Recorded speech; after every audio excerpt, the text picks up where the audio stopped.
Salam kehidupan, semua peserta webinar hari ini, The Three States of the World. Satu sukacita untuk berjumpa dengan Anda walaupun secara online. Hari ini dunia memang sudah sangat-sangat berubah menjadi dunia maya.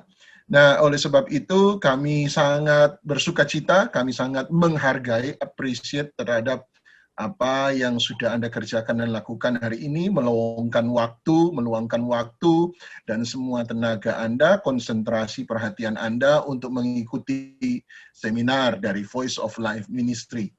Seminar ini adalah dengan dua tujuan utama, ya, kami dari Voice of Life Ministry adalah pelayanan yang core ministry-nya. Jadi pelayanan intinya adalah berupa bergerak pengajaran profetik, bergerak pada pengajaran profetik dengan dua isu utama, yaitu tentang life dan kingdom of God. Nah, ada beberapa seminar dan teaching series yang sebenarnya sudah pernah kami selenggarakan di waktu-waktu yang lampau, mulai dari True Life Seminar, Father's Heart Gathering, seminar tentang Trinitas, Worship in Covenant, berkat yang menjadi hakikat, dan sebagainya. Di sini kami membawa Three States of the Word, 3 wujud firman. Sekaligus tentu saja ada launching bukunya, ditulis oleh Pak Joshua Guana Tanjung sendiri. Misi dari Three States of the Word adalah sebuah paradigma baru untuk memahami Injil Yesus Kristus dari hukum tertulis kepada sebuah perjumpaan spiritual dan sebuah tatanan roh yang membawa kehidupan itu sendiri. Seminar dan sekaligus launching dari buku Three States of the Word ini lahir dari sebuah kerinduan untuk melengkapi setiap kita, umat Tuhan, dalam memahami hakikat Injil Kristus dan hubungannya dengan hukum Taurat. Kristus tidak datang untuk membawa sebuah Taurat yang lebih sempurna, melainkan sebuah kehidupan itu sendiri. Semoga lewat webinar hari ini, para peserta dapat mengalami terobosan-terobosan rohani dalam menggapai sebuah kedewasaan rohani yang jauh lebih baik. Semoga ini dapat disampaikan dengan baik, diterima dan dimengerti dengan baik. Nah, sebentar kita akan langsung kepada pengajaran dari Three States of the Word, 37 firman, oleh Pak Joshua Guana Tanjung. Tidak berpanjang lebar, supaya waktu yang ada bisa dipakai dengan sebaik mungkin, saya serahkan kepada rekan saya, Pak Joshua Guana Tanjung. Silakan Pak Guana. Ketika anak yang hilang, sebuah kisah yang seringkali diumpamakan, diposisikan sebagai cerita tentang pertobatan. Tetapi cerita anak yang hilang bukan hanya sekedar pertobatan, tetapi sebuah spiritual mapping. Ketika dia datang kembali ke rumah bapaknya, ayahnya, dia hanya meminta sebuah kebaikan. Dia hanya mengharapkan sebuah pertolongan, sebuah penerimaan di mana dia menjadi salah satu orang upahan. Jadi kalau saya istilahkan, dia meminta sebuah cinta yang umum. He asked for common love. Tetapi yang dia dapatkan sebuah cinta yang pribadi. Itu yang kita nanti belajar adalah cinta dalam perjanjian. Love in covenant. Dia meminta pengampunan, dia terima lebih daripada pengampunan. Perjanjian. Sudah waktunya umat Tuhan melihat dan memahami cinta yang ditawarkan kepada kita melalui kematian dan kebangkitan Kristus. Bukanlah hanya sekedar sebuah kebaikan, bukan berhenti pada sebuah pengampunan, tetapi sebuah kasih yang membawa kita masuk dalam perjanjian dan tujuan. Ini kasih yang punya tujuan. Ini tujuan yang menjadi manifestasi kasih. Ketika saya mengajak Anda merenungkan, kalau Anda seorang ayah dan ibu, orang tua dari seorang anak, cinta kita kepada anak kita bukanlah sekedar cinta. Anak itu hidup. dan sehat. Tapi ini cinta yang punya mimpi. Bukan hanya sekedar belas kasihan kalau dia sakit. Tapi sebuah mimpi anak ini dewasa. Saya tantang Anda. Apalagi kalau Anda seorang anak konglomerat. Anda tidak lahir hanya untuk sehat dan hidup. Anda sedang dipersiapkan untuk mewarisi sebuah kerajaan bisnis dari orang tua Anda. Karena itulah mimpi yang ada di dalam ayah dan ibumu. Sehingga panggilan kita menjadi anak Tuhan tidak dilepaskan. Apa yang kita sebut keselamatan, pengampunan, dengan panggilan untuk menjadi dewasa. Kedewasaan dan keselamatan itu tidak pernah dipisahkan. Sebab setiap makhluk didesain untuk mencapai kedewasaan. Kenapa? Karena nature itu hanya termanifestasi ketika makhluk itu dewasa.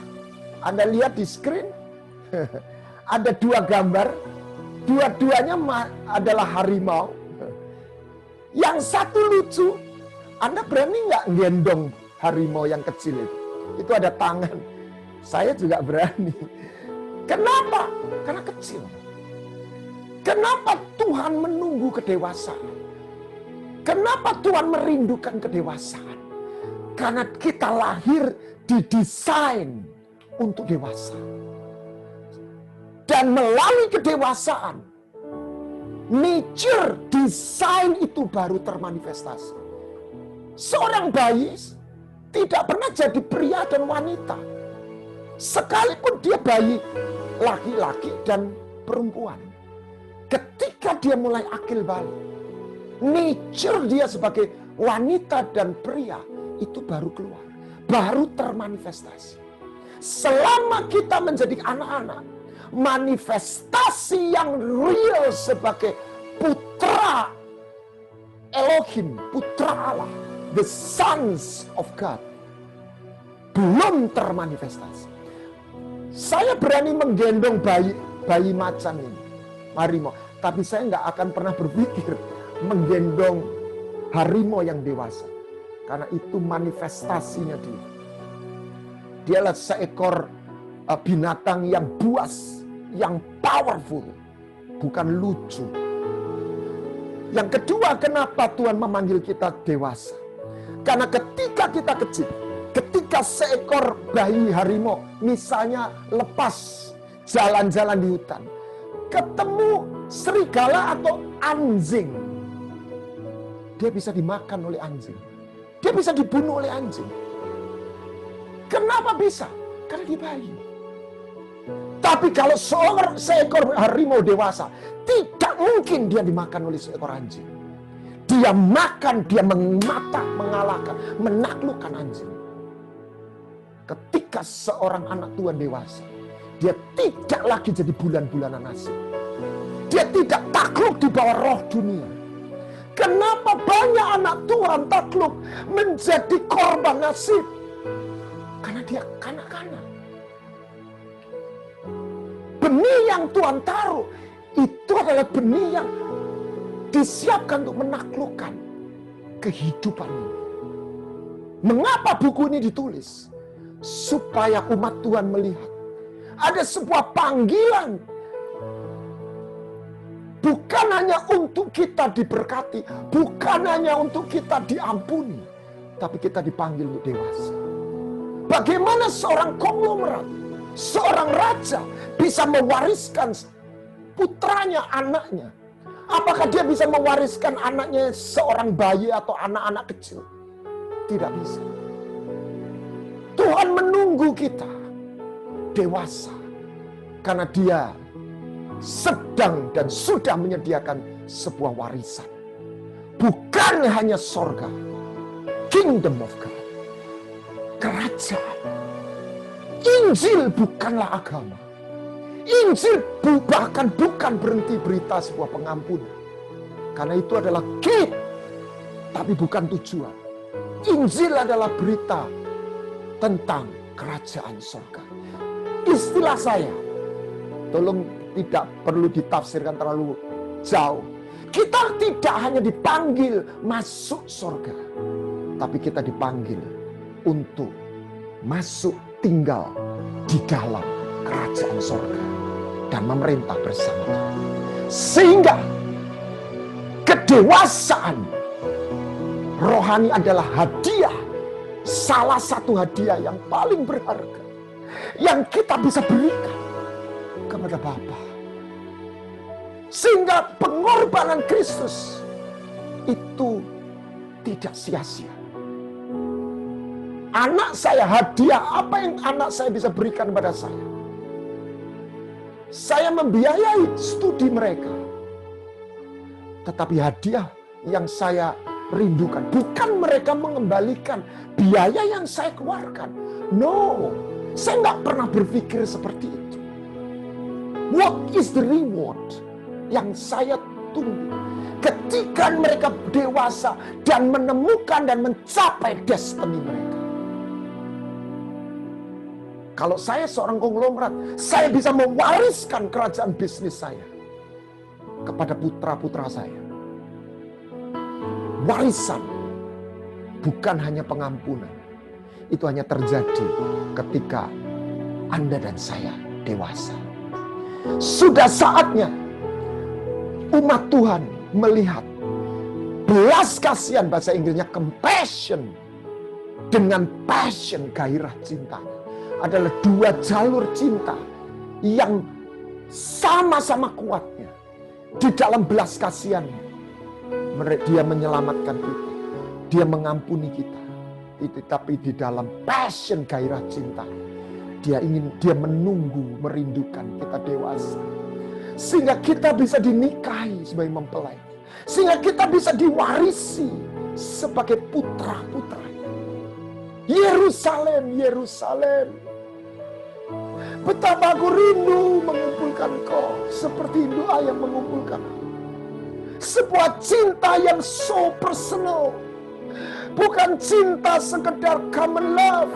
Cinta kebaikan bos besar yang membagikan amal semata. Tapi satu persatu dia panggil namamu. Dia kenal kita satu persatu. Dia sapa kita satu persatu. Itulah yang mau ditawarkan. Ini cinta yang punya tujuan. Love with purpose. What we call eternal purpose. Apa yang kita sebut tujuan abadi, Anda baca dalam Efesus. Yang kedua, kenapa dan mengapa buku ini ditulis?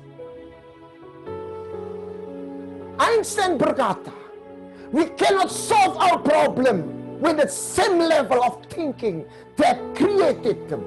Jadi antara problem dan penyelesaian itu harus, minimum penyelesaian itu harus memiliki satu paradigma dan tingkat yang tidak lebih rendah.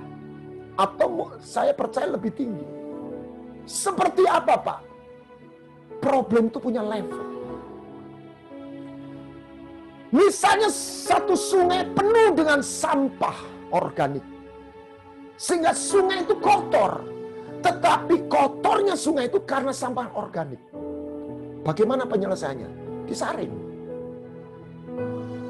Disaring, maka sampah-sampah itu bisa dibersihkan, diambil atau terambil dari sungai. Selesai. Tetapi bagaimana kalau sungai itu dicemari limbah industri? Sahabat kehidupan tidak bisa disaring. Karena ini bukan pencemaran fisik. Ada satu pencemaran yang levelnya lebih tinggi. Bagaimana kalau nuklir, radiasi nuklir? Kalau pencemaran limbah industri, dia harus diproses secara proses kimia untuk melepaskan limbah-limbah itu dari air. Ada satu level teknologi yang bukan hanya saringan. Bagaimana kalau sungai itu tercemar radiasi nuklir? Disaring nggak bisa, pakai proses kimia nggak bisa. That is higher level. Kalau orang sakit pusing kepala, permisi nyebut merek, minum aja tolak angin. sembuh. Tapi bagaimana kalau dia infeksi radang? Anda nggak bisa minum obat-obat atau jamu yang menghilangkan simptom. Anda harus minum antibiotik. Sebab itu bakteri yang sudah mencemari atau merusak organ tubuh Anda. Apa yang kita sebut infeksi. Hari ini kita melewati apa yang disebut pandemi. COVID-19. Itu bukan bakteri. Itu virus. Virus tidak bisa dibunuh oleh antibiotik. Oleh sebab itu hari ini orang menunggu vaksin. Ada satu teknologi yang harus selevel atau lebih tinggi untuk menyelesaikan masalah. Bagaimana kalau cancer? Nggak bisa diselesaikan tolak angin, antibiotik, vaksin juga nggak bisa. Dan dunia kedokteran masih belum menemukan problem pastinya, penyelesaian pastinya. Cancer itu bagaimana di-solve?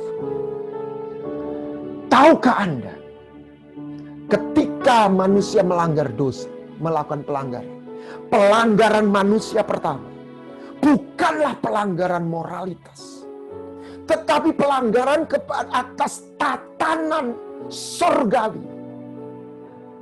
Ekosistem dalam alam roh yang mengakibatkan sebuah kerusakan identitas. Perseteruan antara alam sorga dan alam bumi. The invisible realm and visible realm. Serta apa yang itu yang disebut kematian. Kerusakan yang diakibatkan tidak dapat diselesaikan oleh peraturan dan moralitas, melainkan melalui penebusan dan kuasa kehidupan. Ketika anak yang bungsu pulang ke rumah bapa, dia datang dengan sebuah kerusakan di dalam dirinya, ditandai dengan jubah yang kotor, compang-camping, berbau babi, gambaran dari najis. Jadi apa kerusakan yang dialami anak bungsu? Perhatikan, bukan hanya kerusakan moral yang membutuhkan pengampunan, melainkan kerusakan identitas yang hanya bisa dipulihkan melalui kuasa kehidupan melalui perjanjian. Di mana kuasa perjanjian, di mana melalui perumpamaan itu digambarkan Bapa mengganti jubahnya, statusnya. Hakikat dosa bukanlah sekedar pelanggaran dalam moralitas, melainkan kuasa yang memutasi keberadaan manusia dari makhluk ilahi yang immortal menjadi makhluk yang fana yang mengalami kematian. Dosa adalah kekuasa yang membuat manusia mengalami mutasi. Dunia bioteknologi, ilmu genetika, ketika para ilmuwan menemukan DNA epigenetik, apa yang disingkapkan Alkitab ribuan tahun yang lalu, itu justru diteguhkan. Kenapa buku ini tertulis? Sebuah kebenaran yang berlevel.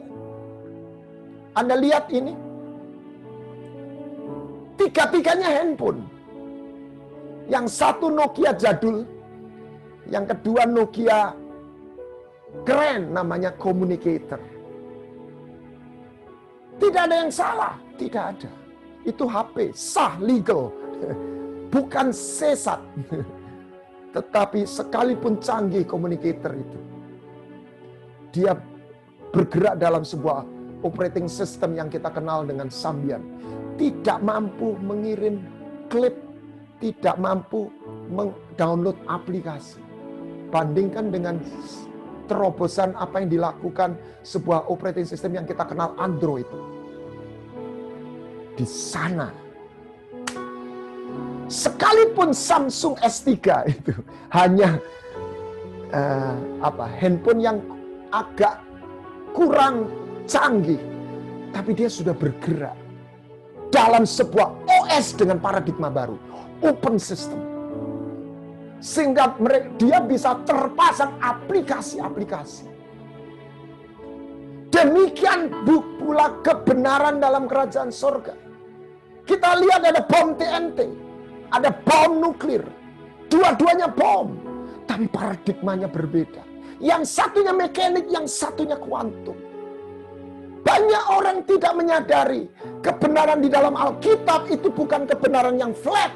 Seperti Pujasera 1, 2, 3, sampai 10. Itu level to level. Anda perhatikan ketika orang masuk dalam halaman, dia nggak butuh tatanan. Dia hanya percaya menerima darah. Mesbah korban. Tetapi orang yang mau masuk ruang kudus, di situ dia mulai dia berhadapan dengan tatanan. Itulah sebabnya Tuhan berpesan kepada anak Harun, engkau harus membasuh tangan kaki. Engkau harus diurapi minyak. Itu pun sampai ruang kudus. Lalu ruang Maha Kudus siapa yang boleh masuk? Imam besar. Itu pun 1 kali setahun hari raya Grafira. Tetapi bahkan kitab perjanjian lama pun menyingkapkan. Pernah mikir nggak? Peraturan dalam Taurat, imam besar itu udah mentok masuk 1 kali setahun. Bagaimana dengan Musa? Musa ternyata seorang yang bisa masuk ruang Maha Kudus bukan setahun sekali. Bahasa Jawanya sakwaya-waya. Tergantung Tuhan memanggil dia. Kalau saya bahasakan, ada sebuah teknologi rohani yang Tuhan taruh, Tuhan berikan pada Musa. Yang membuat dia bisa masuk ke ruang Maha Kudus berkali-kali. Ada teknologi rohani yang middle, yang membuat anak Harun boleh tinggal dalam ruang kudus. Tapi dia stop di situ. Itulah yang namanya level.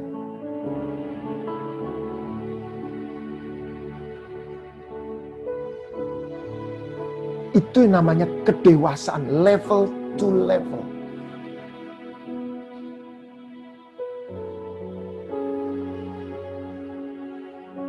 Kenapa Tuhan memberikan setelah Taurat, Yesaya berkata, seorang anak telah lahir bagi kita.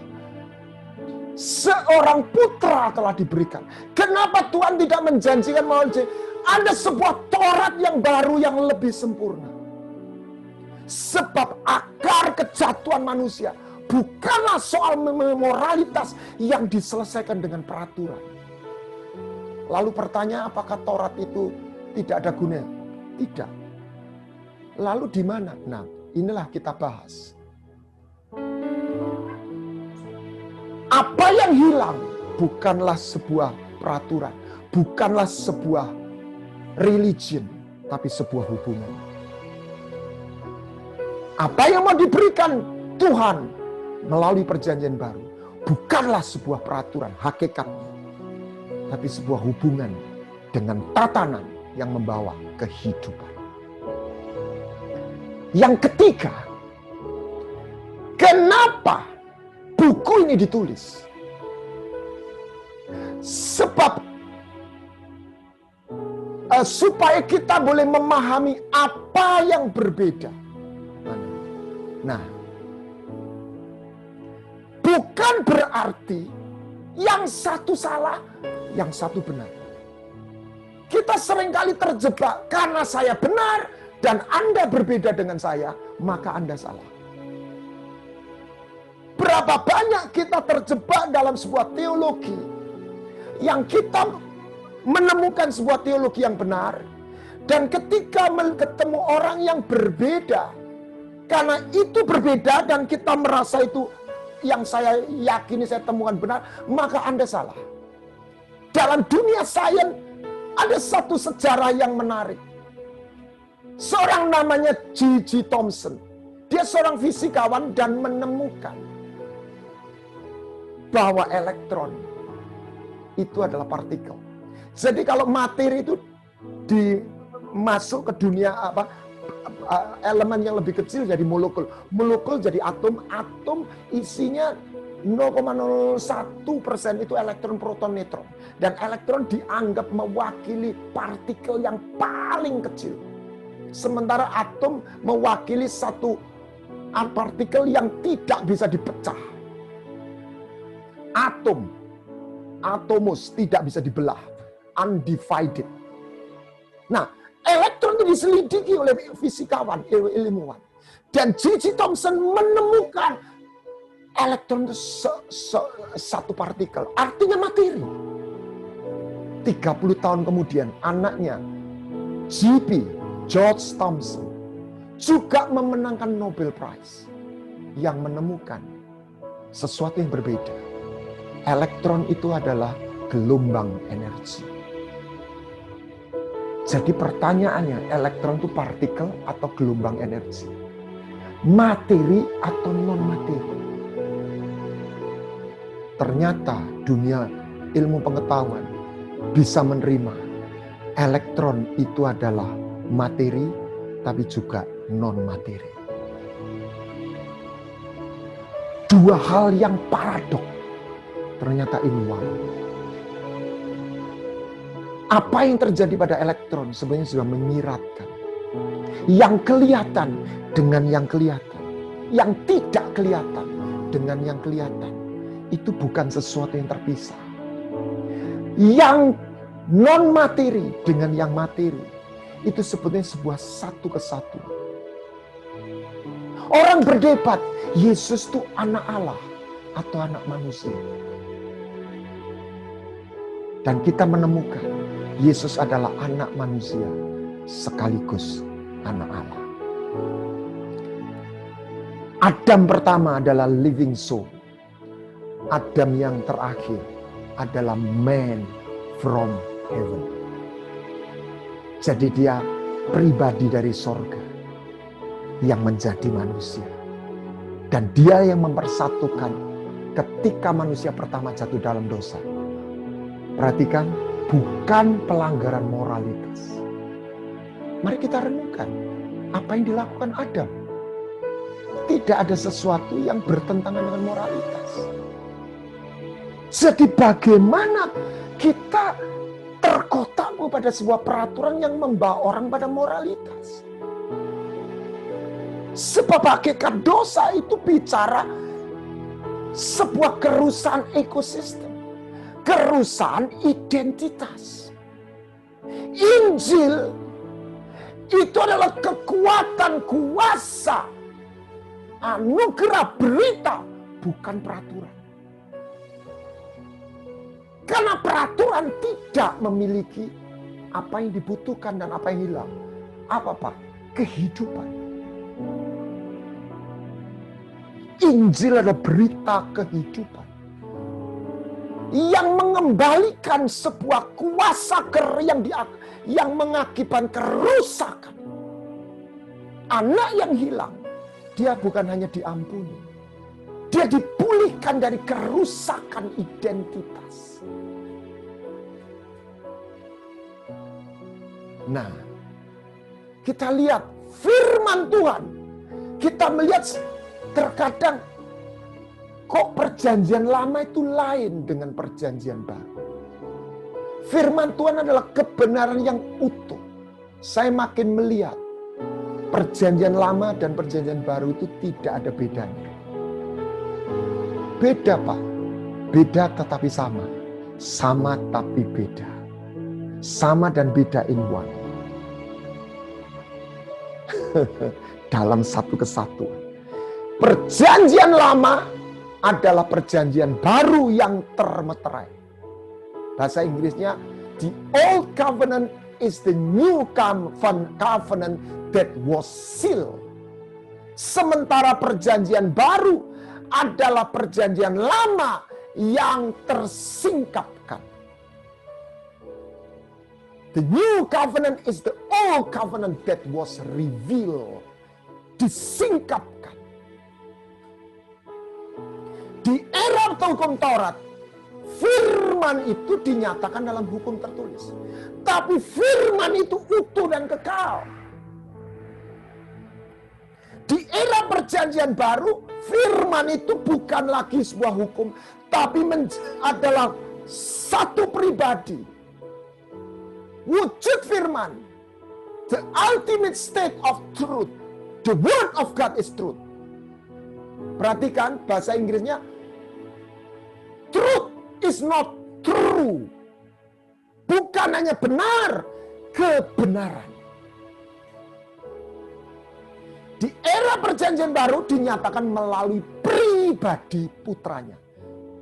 The ultimate state of truth is a person, not regulation. Saya terjemahkan. Wujud akhir dari kebenaran itu bukan peraturan, tapi satu pribadi, di mana kita dipanggil untuk mengalami relationship. Melalui pribadi itu mengalir kehidupan. Dan melalui anugerah kasih karunia dan tatanan kebenaran. Sehingga nanti akhirnya menjadi roh kebenaran. Mari kita lihat. Hari raya 7 minggu. Itu adalah hari raya 7 minggu 49. Dirayakan hari ke-50. Memperingati turunnya 2 loh batu yang dibawa Musa dari Gunung Sinai. Jadi hukum firman itu dalam loh batu. Dekalog, 10 perintah. Inti dari seluruh peraturan hukum Taurat. Tetapi Yohanes menyingkapkan sebuah hukum kuantum. Firman itu bersama-sama dengan Allah. Dan firman itu adalah Allah. Dan di dalam dia ada kehidupan itu. Segala sesuatu diciptakan oleh dia. Tanpa dia tidak ada yang diciptakan ini ada. Dan firman itu jadi pribadi. Di dalam dia sosok penuh kasih karunia dan kebenaran. Dan di dalam dia ada kehidupan. Dan waktu Yesus menebus dosa, mendamaikan, naik ke sorga. Murid-murid berkumpul di kamar loteng. Kenapa banyak orang Yahudi yang lain berkumpul? Karena mereka berkumpul di Yerusalem memperingati hari raya 7 minggu. Pentakosta 50. 7 minggu, 7 kali 7, 49, 50. Luar biasa, di hari yang sama turunlah Roh Kudus.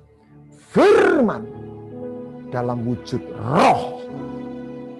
Karena Tuhan Yesus sendiri berkata, firman yang kukatakan bukanlah sebuah tulisan, wujud akhirnya.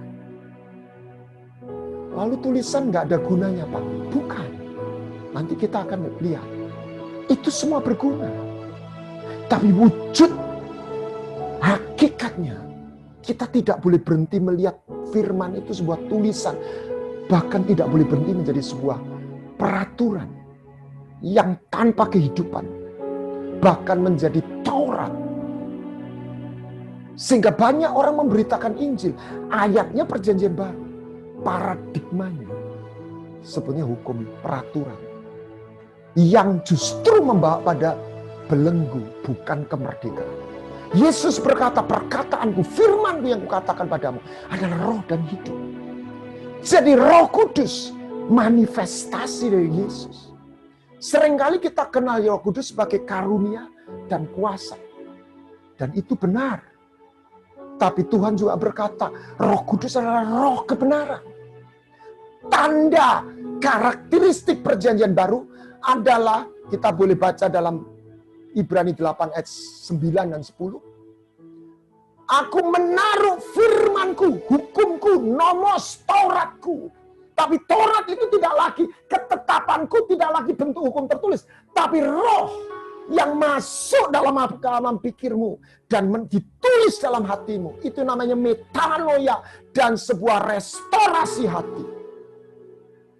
Dan itu yang menentukan. Masuk dalam manusia dalam kita.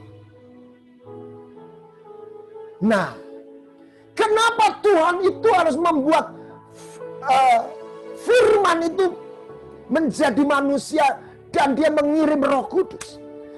Karena hukum tertulis tidak mampu menyelesaikan. Galatia 3 ayat 21. Kalau melalui hukum itu bisa dibawa kehidupan, life was given, kehidupan itu bisa diberikan, yang hilang itu melalui Taurat, maka ada kebenaran. Problem Taurat bisa menyelesaikan, peraturan bisa mengubah manusia. Karena dalam hukum tertulis itu benar, true, tapi tidak sampai pada wujud truth. Dan itu ada di luar kita. Sehingga tidak merubah manusia kita. Manusia dalam kita. Lalu firman jadi manusia. Di dalam dia ada kehidupan. Ada Zoe. Zaim bahasa Ibrani-nya. Zoe, uncreated life. God's life himself. Immortal life. Divine life.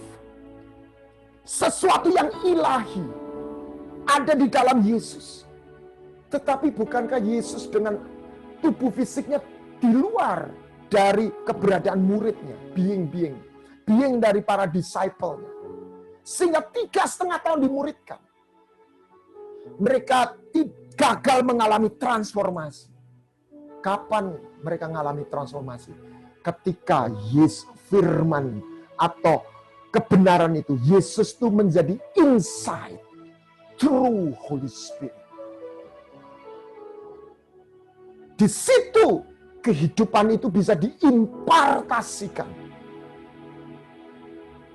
Ada seorang dalam begini.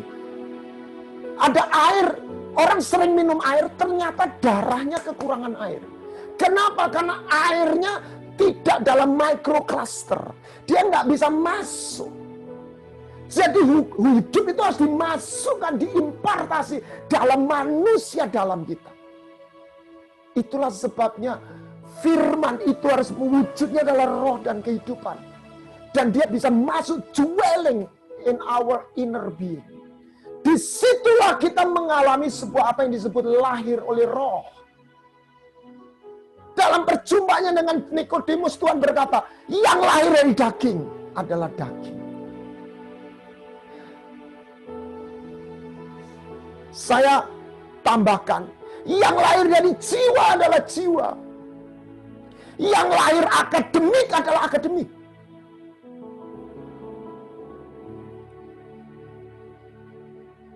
Sudah waktunya teologi tidak disampaikan hanya di dalam nuansa dan paradigma akademik. Kalau begitu akademik kita salah, Pak? Tidak. Tetapi itu bukan wujud akhir. Yang lahir dari roh, barulah roh. Jadi kita perlu menemukan wujudnya. Sebab wujud firman itu bukan tulisan. Wujud firman itu adalah roh dan tatanan. Nah, ini ada gambar. Taurat itu bayangan. Kalau rumah makan itu adalah daftar menu. Kita ke rumah makan, kita lihat daftar menu. Daftar menu itu yang menuntun kita. Tapi daftar menu itu tidak ada nutrisi yang bisa kita makan.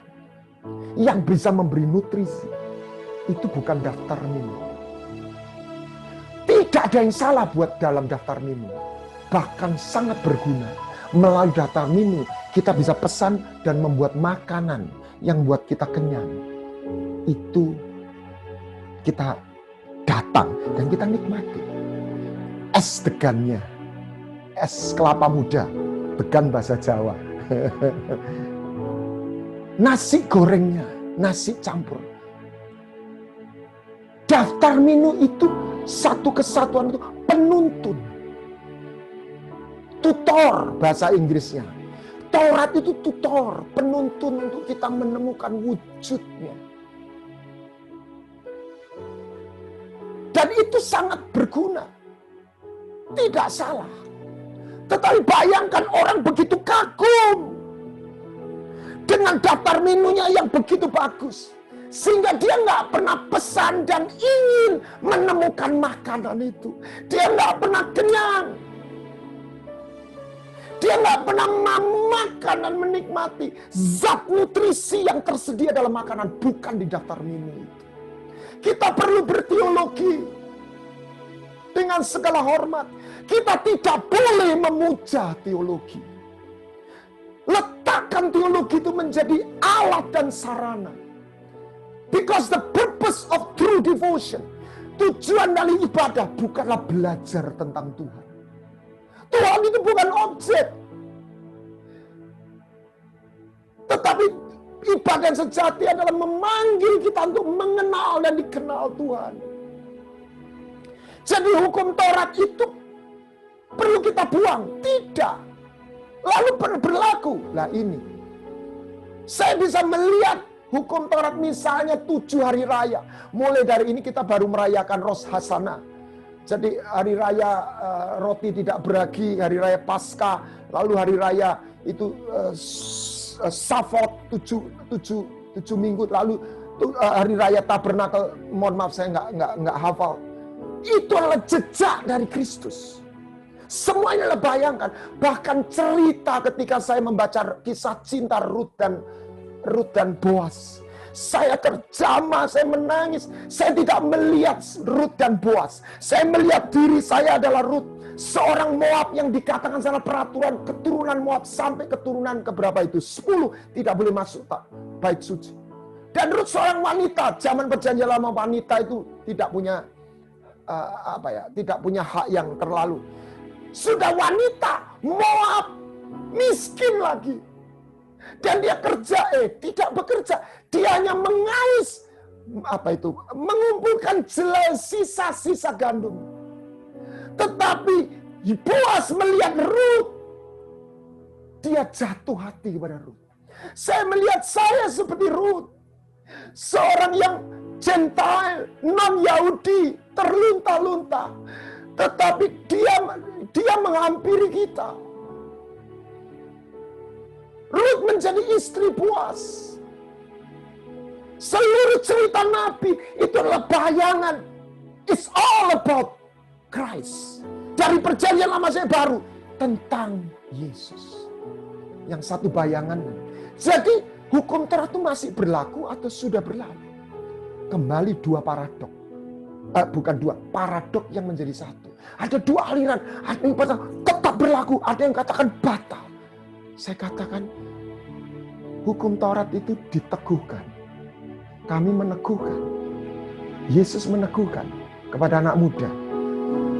Bagaimana aku bisa hidupnya? Jangan mencuri, hormati orang tuamu. 10 perintah A, 10 perintah. Dan Kristus berkata, aku menggenapi, bukan ma.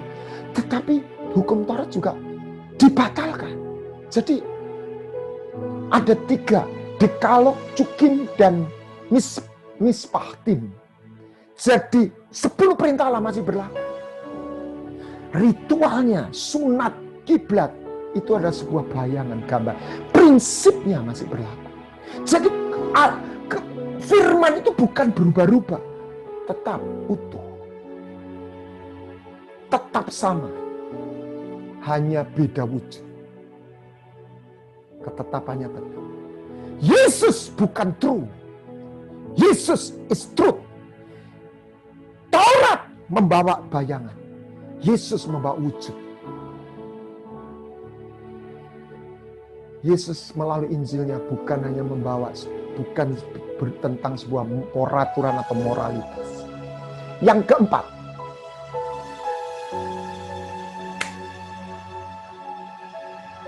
kita seringkali menggumuli apa yang disebut doktrin dan teologi. Bukan berarti kita itu keliru, kita perlu memilah yang benar dan yang salah. Yang baik dan yang jahat. Yang salah dan yang benar. Tentu saja kita harus menemukan yang benar. Tetapi hakikat dosa pertama bukanlah soal benar salah. Bahkan bukan soal baik dan jahat. Masalah akibat dosa yang dilakukan oleh manusia pertama adalah kematian. Jadi yang salah dan jahat itu pasti membawa kematian. Tetapi yang benar dan baik belum tentu membawa kehidupan.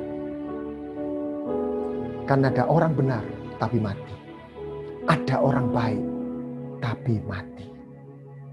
Watchmeni, seorang hamba Tuhan, mengarang menulis sebuah khotbah yang terkenal.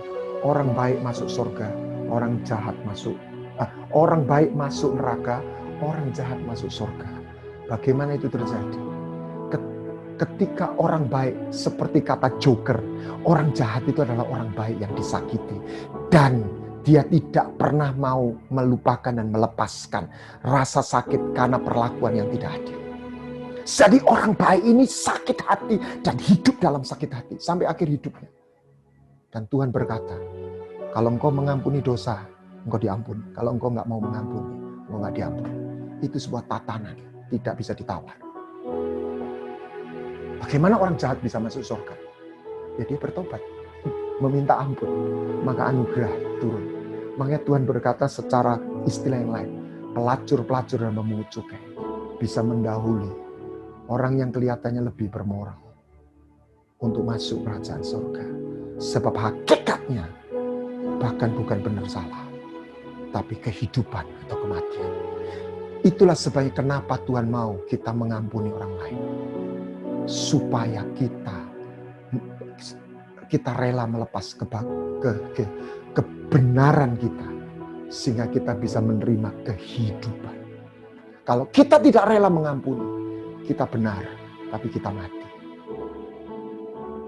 Kita tidak boleh terjebak dalam paradigma benar salah. Banyak orang mati dalam teologi yang benar. Bukan hanya dalam teologi yang salah. Ahli Taurat dia mati di dalam teologi yang benar. Kenapa?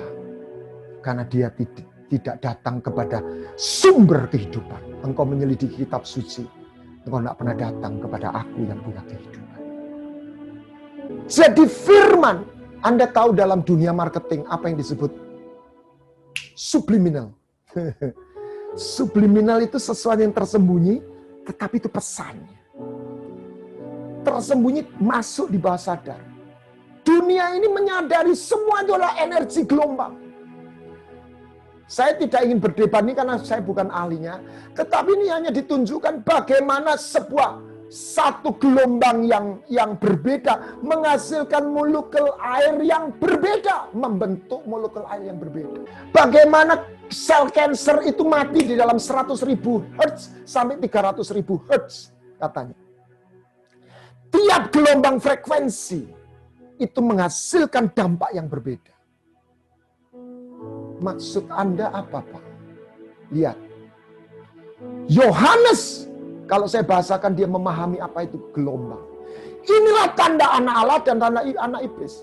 Tanda anak iblis adalah orang yang tidak berbuat kebenaran. Righteousness. Sadik. Tetapi yang membenci saudaranya. Jadi orang bisa melakukan hal yang luhur.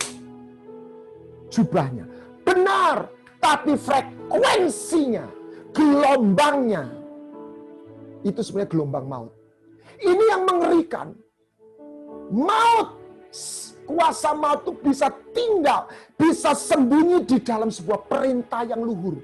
Bersembunyi dalam doktrin yang benar. Saya tidak katakan doktrin yang benar itu salah. Tetapi kita tidak bisa hanya bicara peraturan yang benar. Gelombang, frekuensi. Makanya Tuhan berkata, biarlah setiap orang digarami dengan api. Biarlah rasa, aroma kita selaras. Biarlah frekuensi roh kita menuju frekuensi kerajaan sorga. Apa itu Roh Kudus? Roh Kudus adalah pribadi ketiga yang memberikan satu frekuensi yang membawa kita terhubung dengan sorga. Apa yang tidak dimiliki oleh agama? Dari zaman ke zaman, seringkali gereja terjebak dalam paradigma hukum tertulis. John the Ark, dia dihukum mati, dieksekusi mati oleh gereja.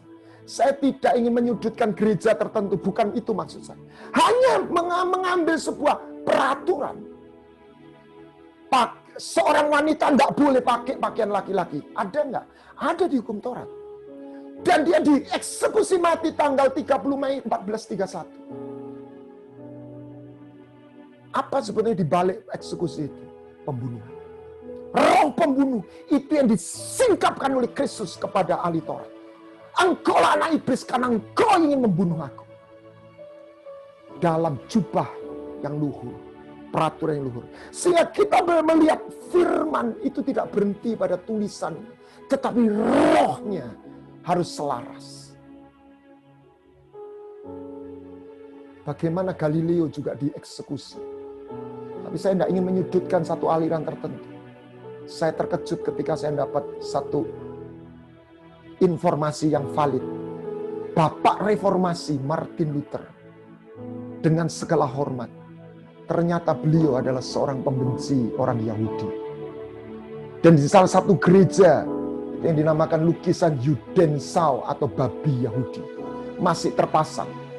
Ada kelompok mesianik Jewish yang ingin meminta untuk lukisan itu diturunkan, tapi ditolak. Alasannya itu sejarah. Jadi bagaimana kita perlu menghormati Bapak Gereja, tapi kita tidak perlu mewarisi apa yang salah. Dengan segala hormat. Saya terkejut, Anda terkejut, saya terkejut. Ini adalah lukisan babi yang menyusu itu orang Yahudi, lalu permisi pantatnya ya babi itu dibuka oleh rabi Yahudi. Sebuah ekspresi kebencian. Dan 1 Yohanes 3, 14, 15. Seorang yang membenci saudaranya, dia adalah pembunuh. Dan pembunuh tidak bisa masuk kerajaan surga. Saya percaya Bapak Martin Luther masuk surga di dalam pertobatannya. Bagaimana seorang dipakai Tuhan, kita bisa terjebak di dalam sebuah kebencian kepada satu ras. Kita tidak perlu, saya bicara ini bukan untuk menghakimi siapapun, termasuk kita. Mari kita cek, sehingga kita tidak lagi memuja peraturan tertulis, hukum tertulis. Bukan kita membuang, bukan kita tidak menghormati, bukan kita tidak memiliki. Saya adalah, kalau ngomong kealahan Unitarian atau Trinitarian, saya termasuk yang Trinitarian. Tapi saya tidak mau terjebak bahwa saya membenci orang-orang yang memiliki pengertian yang berbeda. Tetapi saya firm dalam pengertian saya. Jadi kenapa buku ini ditulis? Supaya kita menemukan sebuah pengertian bahwa wujud firman itu bukanlah tulisan, person. Wujud firman itu adalah tatanan. Menjadi tatanan yang masuk, di mana kehidupan itu diinjek. Nanti dalam poin 5, 6, 7 akan saya jelaskan. Saya ingin berhenti, break sebentar, untuk kita lihat. Karena setelah ini Anda yang ingin belajar message ini, Anda bisa di sini. Saya akan teruskan 3 lagi, saya masih punya waktu. 3 lagi, 3 poin, ini sudah poin keempat. Tapi sebelumnya mari kita lihat klip berikut ini. Seri pengajaran 3 wujud firman, 3 States of the World. Sahabat kehidupan yang terkasih, Injil Kristus bukanlah berita tentang peraturan dan ritual. Juga bukan berita tentang moral, melainkan berita yang membawa kehidupan. 3 States of the World. Sebuah paradigma baru dalam memahami hakikat Injil Kristus. Dari hukum tertulis kepada perjumpaan spiritual dan tatanan roh yang membawa kehidupan. 3 States of the World disampaikan dalam nuansa dinamis dan profetik yang membawa setiap peserta mengalami terobosan sebuah roh. Pelajaran, sebuah paradigma yang baru, bukan satu pengajaran saja, tapi merasakan bagaimana kita menjalin hubungan intim dengan Tuhan. Pemahaman, pengertian yang begitu mendalam mengenai keselamatan, redemption, dan menjadi ilahi. Saya Joshua Guana Tanjung mengundang seluruh peserta webinar untuk bergabung dalam seri pengajaran 3 wujud firman, 3 States of the World, dan dikemas dalam 7 kali pertemuan. Cara dan biaya pendaftaran silahkan mengikuti keterangan berikut ini. Salam kehidupan.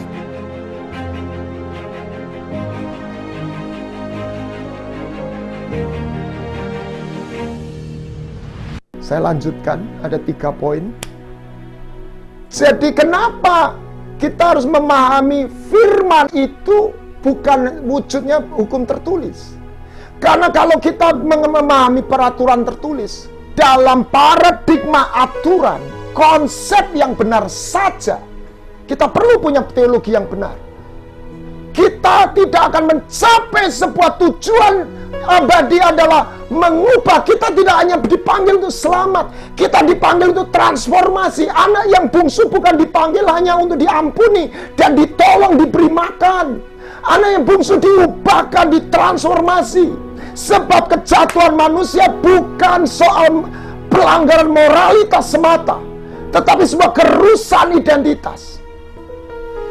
Yesus membawa sesuatu kekuatan yang tujuan adalah merubah kembali menjadi the original design. Kita dipanggil untuk menjadi serupa.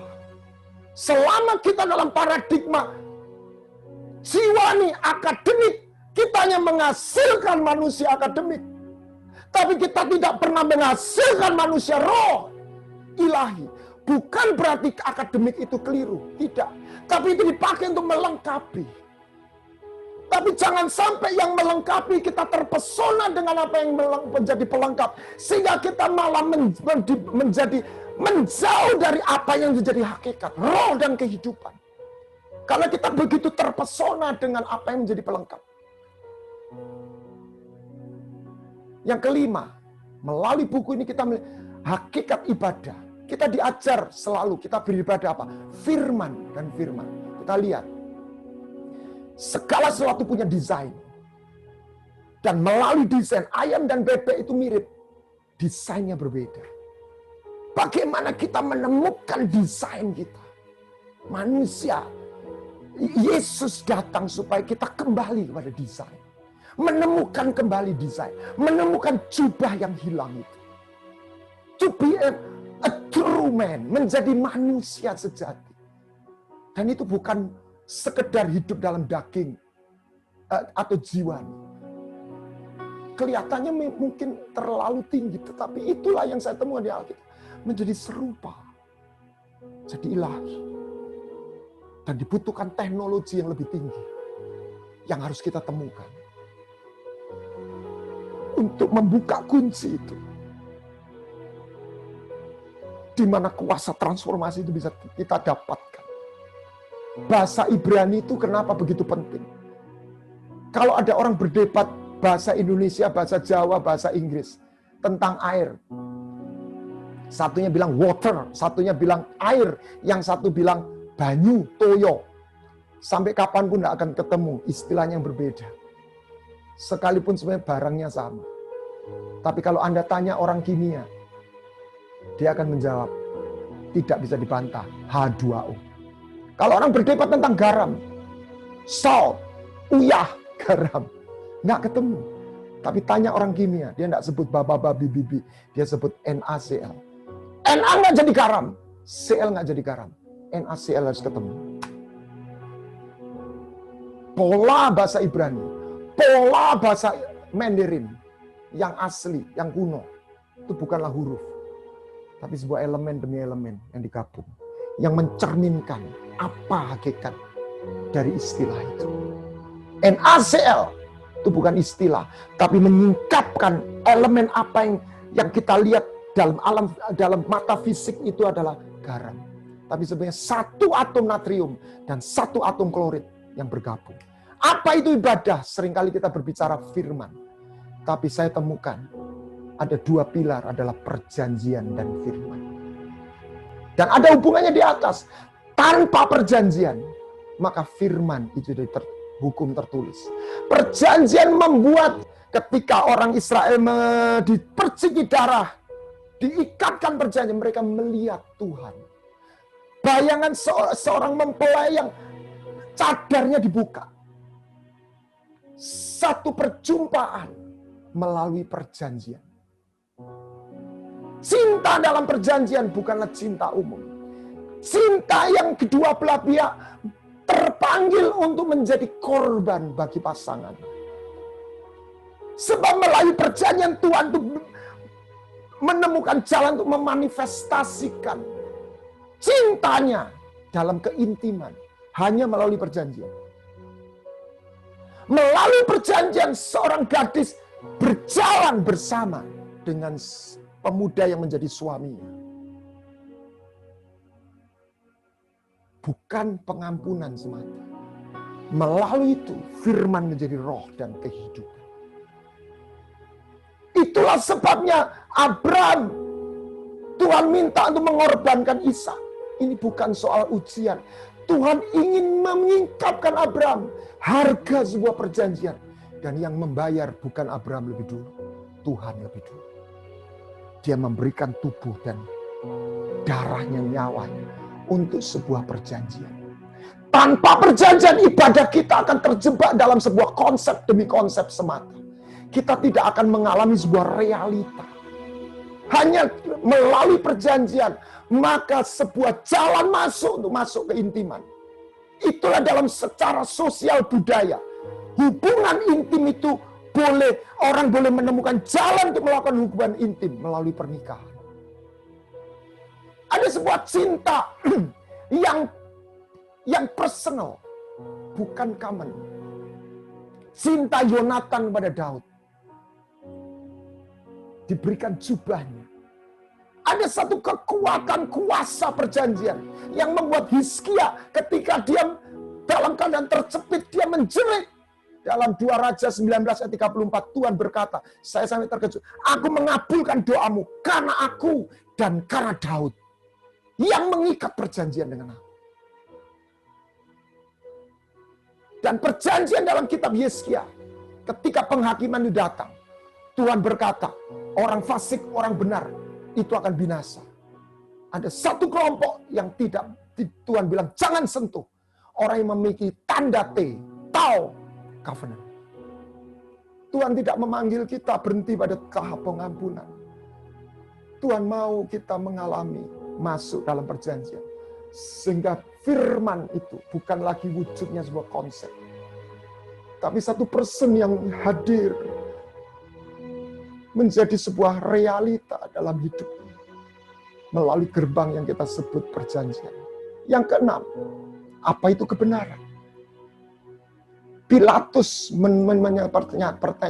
pertanyaan yang dia tidak pernah pikir, sebuah pertanyaan yang sangat benar. What is truth? Apa itu kebenaran?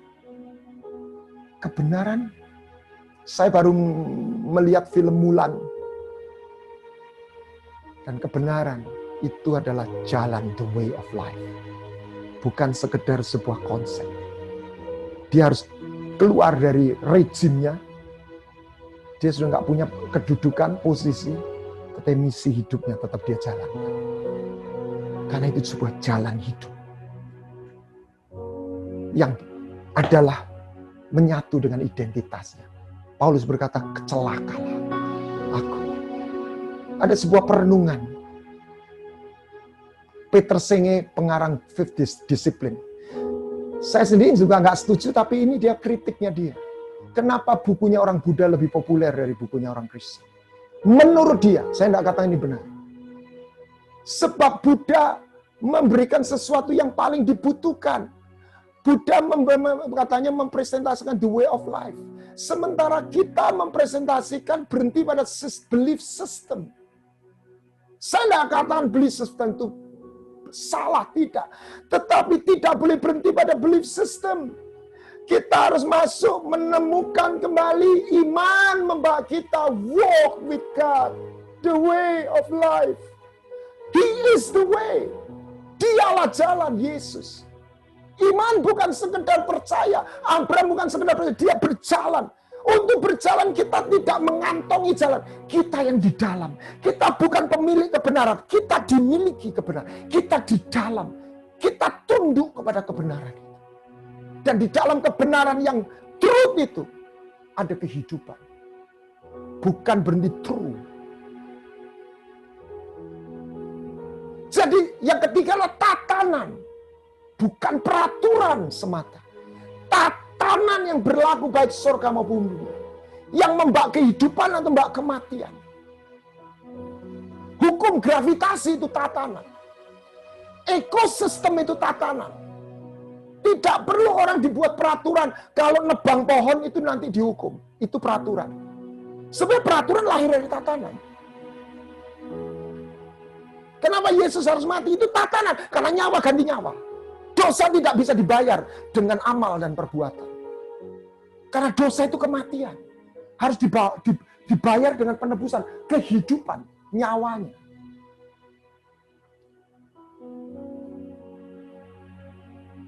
Hukum roh dan kehidupan. Saya nggak membahas lebih lama. Karena itu akan kita jelaskan nanti dalam teaching series. Nah, ini bahasa NIV, 1 Korintus 2:13. The word was taught by the Spirit. Menjelaskan sebuah tatanan alam realita. Bukan regulation, tapi dimension. Analogi dengan apa yang di dalam alam fisik itu ada tatanannya. Tubuh punya tatanan. Ketika itu dilanggar, kita menjadi sakit. Bukan karena Tuhan menghukum. Tatanan itu membuat kita menjadi sakit. Pelanggaran itu. Aku tidak mengenai firmanku itu ya, menjadi hakim. Bagaimana ini? Hukum roh dan kehidupan. Bagaimana satu pesawat besi yang puluhan ton itu bisa terbang. Ketika dia hidup dalam sebuah hukum, tatanan. Apa yang disebut aerodinamik. Sehingga gaya gravitasi itu ada tapi tidak berkuasa. Kita harus menemukan law of the spirit. Itulah kebenaran yang membawa kehidupan. Dan kebenaran itu bagaimana manusia ilahi itu bisa lahir. Tidak hanya cukup satu elemen. Lihat samurai yang pedang yang canggih. Bajanya tidak satu jenis. Gabungan. Lihat malaikat kerub yang menyembah kudus-kudus. Seperti anak manusia, seperti raja wali, seperti singa, seperti anak lembu. Wujud dari Kristus dalam 4 Injil, ya kan? Raja hamba, anak manusia, anak Allah. Saya pikir buat istilah meek like a lamb, bold like a lion, wise like a man, godly like a eagle. Tidak ada sebuah produk yang canggih, itu satu elemen. Anda lihat pesawat terbang, itu ratusan ribu elemen digabung jadi satu. Elemen-elemen kebenaran itu harus kita bagaimana menyatu. Yang terakhir, Injil Kristus. Bukanlah sebuah agama, tapi satu anugerah yang membawa kita, apa yang kita sebut di original design. Ketika Tuhan menjadikan manusia, dia tidak didesain hidup dengan peraturan. Dia didesain untuk hidup dalam sebuah persekutuan, di mana kehidupannya dialirkan. Dalam paradigma itulah, Yesus melalui Injil membawa kembali kita untuk hidup di dalam sebuah persekutuan di mana kehidupan keilahian itu diimpartasikan. Bahasanya diinjekkan dalam kita. Sehingga kita seorang gembel yang menjadi seorang pangeran.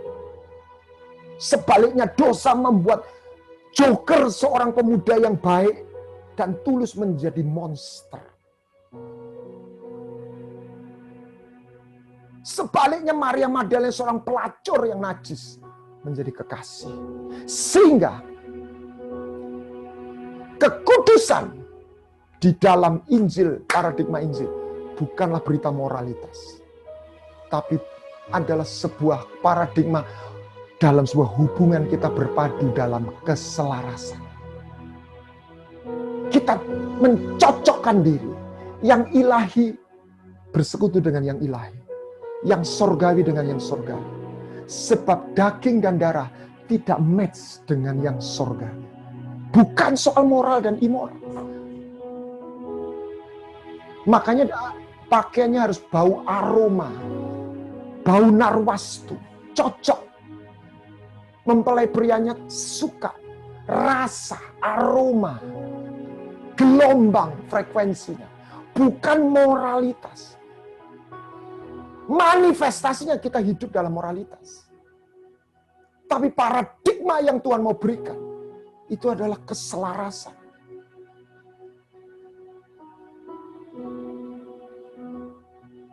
Kiranya gambaran ini boleh membuka hati kita dan pikiran kita. Untuk apa?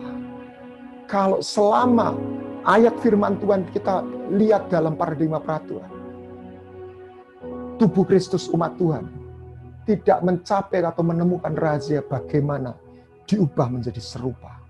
Kita hanya akan terjebak menjadi manusia religius. Itu juga baik, menjadi orang yang moral. Secara luar baik. Tapi bukan itu desain yang Tuhan mau. Dia mau seorang penyembah yang selaras, yang cocok baunya, frekuensinya, gelombangnya dengan dia, dengan hatinya. Dan dia mau ajak berjalan bersama. Bahkan dia sudah menyiapkan sebuah warisan. Jangan takut hai kawanan kecil. Sebab Bapamu sudah memberikan kerajaan kepadamu. Tuhan Yesus memberkati. Salam kehidupan. Amin. Saya serahkan pada Pak Doni sebagai moderator untuk selanjutnya panelis. Tuhan Yesus memberkati.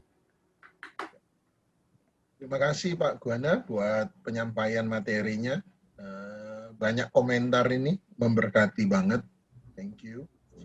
Yang pertama saya akan berikan waktu kepada Ibu Monica Stefanus. Saya berikan waktu kepada Bu Monica Stefanus 5-10 menit ke depan untuk memberi tanggapan. Silakan Bu Monica. Terima kasih Pak Doni. Thank you Pak Guana.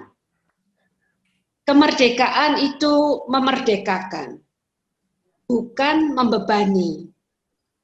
Dan Tuhan mengatakan bahwa Dia akan menuntun kita from truth to truth, dari kebenaran kepada kebenaran ya.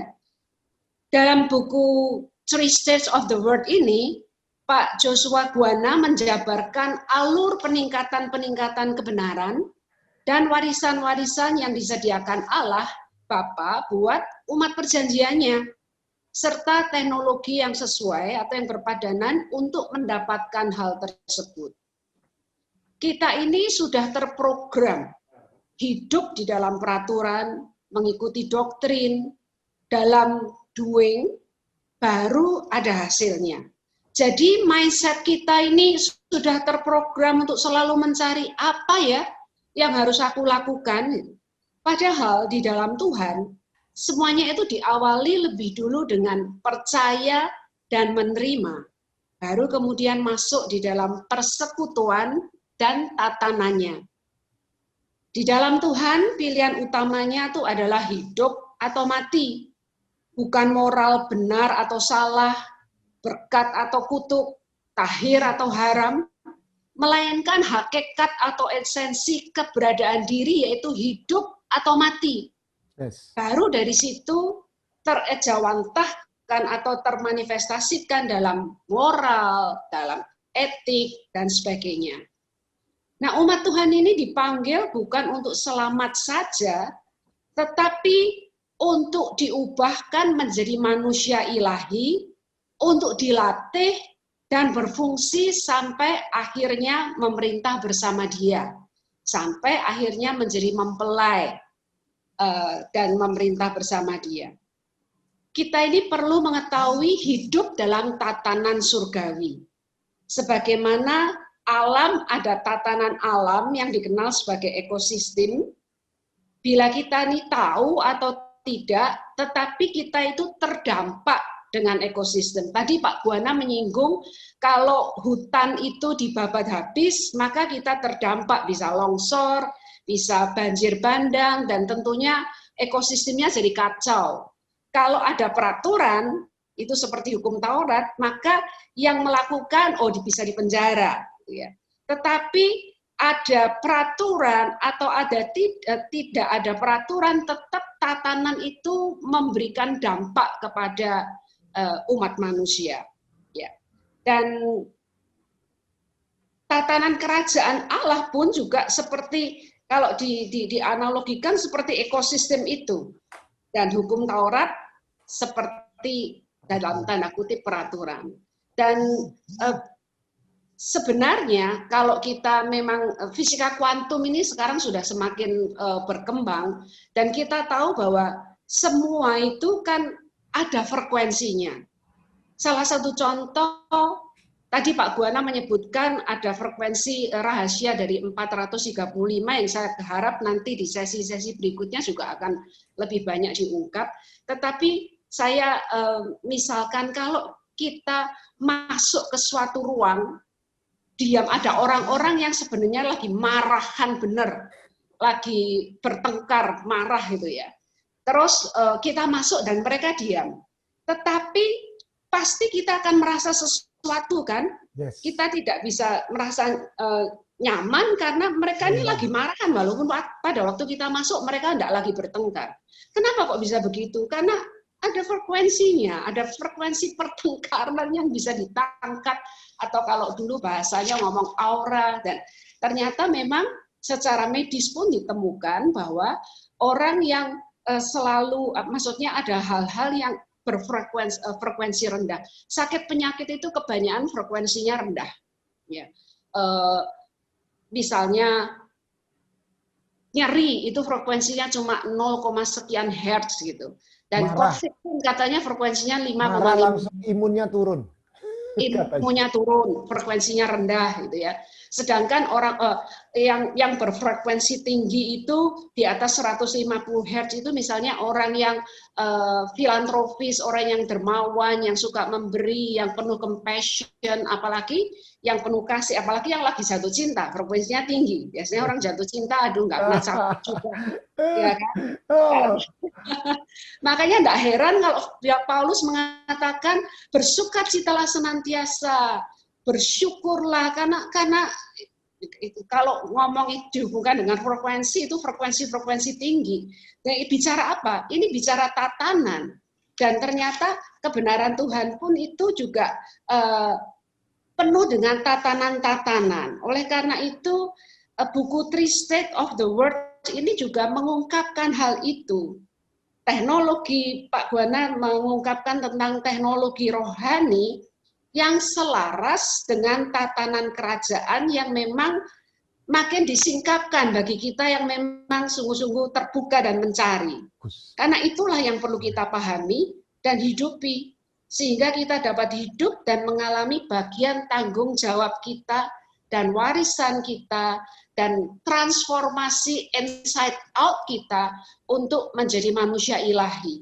Karena di dalam Tuhan itu manusia bukan cuma diselamatkan saja, tetapi sungguh-sungguh untuk diubahkan menjadi manusia ilahi. Karena itu kita perlu memang membaca buku Three States of the World ini dengan hati yang terbuka, dan juga kita setelah ini perlu mengikuti sesi-sesi, ada 7 sesi yang akan dibuat oleh Pak Joshua Guana untuk memaparkan tatanan-tatanan kerajaan ini. Saya kira mungkin dari saya itu yang ingin saya bagikan, tetapi ini merupakan suatu yang sangat menggairahkan sekali untuk kita perlu mengerti, karena kita memang sudah diubah, dipindahkan dari kerajaan gelap ke dalam kerajaan terangnya yang ajaib. Rugi kita kalau kita tidak ngerti apa di dalam kerajaan Allah, kerajaan terangnya yang ajaib itu, tatanan-tatanan yang kita hidupi, sehingga kita bisa mendapatkan seluruh bagian yang Tuhan siapkan buat kita. Terima kasih Pak Doni, saya kembalikan kepada Anda. Ya. Dengan demikian saya serahkan kepada panelis yang kedua, Pak Wesley Goh. Silakan Pak Wesley Goh, catatan yang Anda bisa berikan kepada pembahasan Three States of the World. Silakan Pak. Shalom, sahabat kehidupan. Dengar suara saya? Dengar, jelas. yang kekasih Pak Joshua Guana Tanjung, Bu Monica, Pak Doni, dan teman-teman. Saya melihat, menyimak, dan mempelajari sebuah buku yang saya katakan mengungkapkan kebenaran dalam berbagai dimensi kebenaran ilahinya Tuhan. Ya tentu saya tidak akan bahas yang detail yang sudah disampaikan oleh Pak Joshua. Saya katakan ini sebuah buku yang mengungkapkan sebuah paradigma baru. Kita tahu bahwasanya banyak orang mengejar, belajar, bahkan PA dalam Alkitab. Yang dikejar itu apa? Sedangkan di buku yang dikarya tuliskan oleh Ilham, pewahyuan, pengalaman Pak Joshua selama bertahun-tahun di ladangnya Tuhan, menyimpulkan manusia itu diciptakan Tuhan itu bukan hanya cinta, tapi di balik cinta itu ada Tuhan punya sebuah tujuan, menjadikan manusia yang percaya kepada Dia, satu, bukan jadi anak-anak, tapi jadilah dewasa yang punya sebuah tujuan, sebuah tanggung jawab, yang memahami apa yang menjadi isi kehendak dan tatanan yang original yang Tuhan taruh dalam ciptaan manusia itu. Banyak orang memahami kebenaran itu sejauh dengan hukum-hukum yang tertulis, tetapi tidak dihidupkan oleh roh. Nah, saya menyimak buku ini sungguh luar biasa. Dikatakan hukum tertulis di Perjanjian Lama itu mati. Dan itu sebagai sebuah bayangan. Banyak teolog, banyak pengajar-pengajar memutuskan sebuah rantai. Perjanjian Lama dengan Perjanjian Baru. Mereka putus di situ. Bahkan ada pengajaran mengatakan, hari-hari ini kita tidak hidup di Perjanjian Lama lagi. Itu dalam buku ini mengungkapkan itu salah. Perjanjian hukum tertulis itu adalah merupakan sebuah bayangan untuk masuk ke dalam perjanjian hukum roh yang menghidupkan. Nah, ini dalam buku mengungkapkan bagaimana saudara saya dibawa dalam sebuah dimensi kepada sebuah original design. Original design itu yang tadi dikatakan ya bebek dengan ayam. Nah, tadi disampaikan Pak Joshua. Serupa tapi tidak sama. Jadi kalau ayam kandangnya kebanjiran bingung dia kan. Nah, kalau bebek justru senang beria karena ada air. Nah, original design. Kalau panggil menjadi umat percaya Tuhan, bukan saja untuk sebuah ibadah. Ayo udah kamu masuk Kristen, terima Yesus, bertobat, di situ pengampunan. Tidak. Tapi buku ini mengajarkan kita, Tuhan ingin membawa kita kepada sebuah, bukan peraturan, tapi sebuah relationship. Hubungan pribadi yang intim. Penyembahan, worship. From regulation to relationship. Amin. Ini yang jarang sekali. Hari-hari ini kita tahu para teolog lagi bertikai dengan berbagai doktrin yang menurut si A inilah kebenaran, menurut si B itulah kebenaran. Tetapi pada hakikatnya tatanan kerajaan Allah itu tidak sesempit itu. Tetapi dimensi keilahian tatanan surga itu punya level, punya tingkatan dari anak kepada kedewasaan. Kedewasaan yang sudah masuk dalam dan ilahi, punya tugas, punya menyelesaikan amanat agung Tuhan. Dan juga tatanannya ada pintu gerbang. Levelnya pintu gerbang. Ada ruang halaman, ada ruang kudus, dan ada yang di ruang maha kudus. Tapi intinya di puncaknya itu adalah sebuah relation, keintiman kita pribadi bersama Tuhan.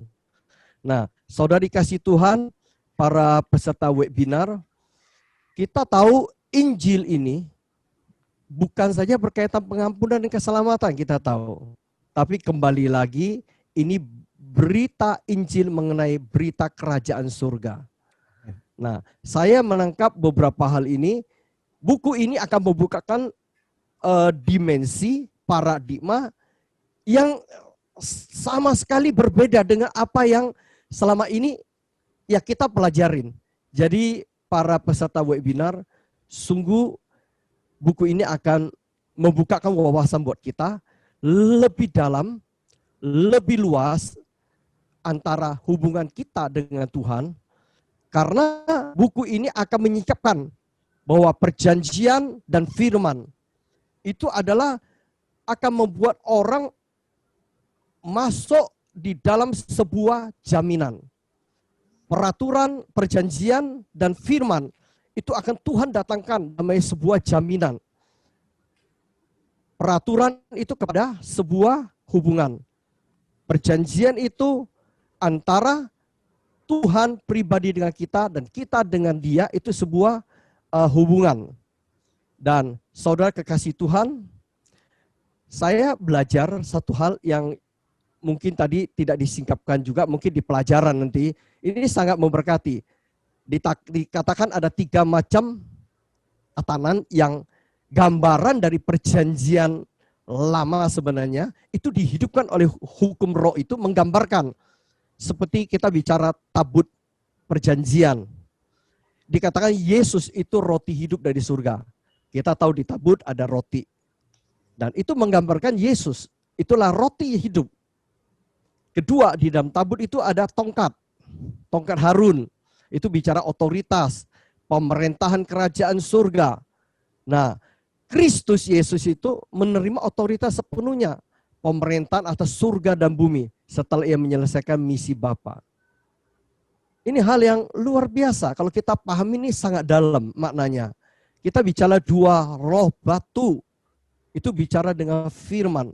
Yesus sendiri, anak putra, kesayangan tercinta dari Bapa di surga datang. Yesus setelah itu sang firman menjadi manusia.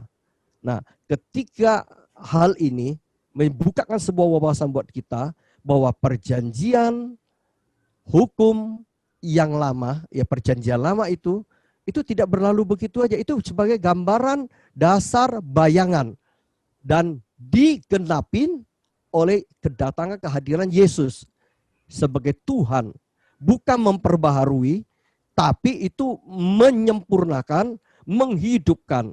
Amin. Nah, Bapak Ibu sekalian, kita katakan hukum Taurat.